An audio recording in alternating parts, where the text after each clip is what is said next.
जेवायला ताट वाढून घेतलं आणि मुलींनी बघितलं की तिची आवडीची भाजी नाही.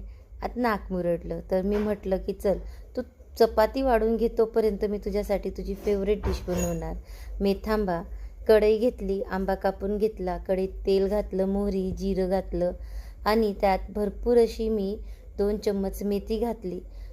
तिन्ही छान तळतळलं. त्यात लाल मिरची घातली, लसूण जिऱ्याचा ठेचा घातला, 4 कळ्या लसूण घेतलं, त्याला छान व्यवस्थित मिक्स करून घेतलं.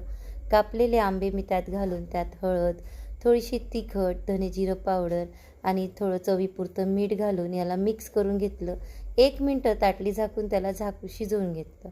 बघा छान व्यवस्थित शिजल्यानंतर त्यात मी वाटीभर साखर घातली आणि त्याला मिक्स करून घेतलं. साखर विरघळली आणि याला छान पातळ रसा झाला. असा आपला मेथांबा तयार झाला आणि मुलींनी आवडीने तो खाऊन पण घेतला.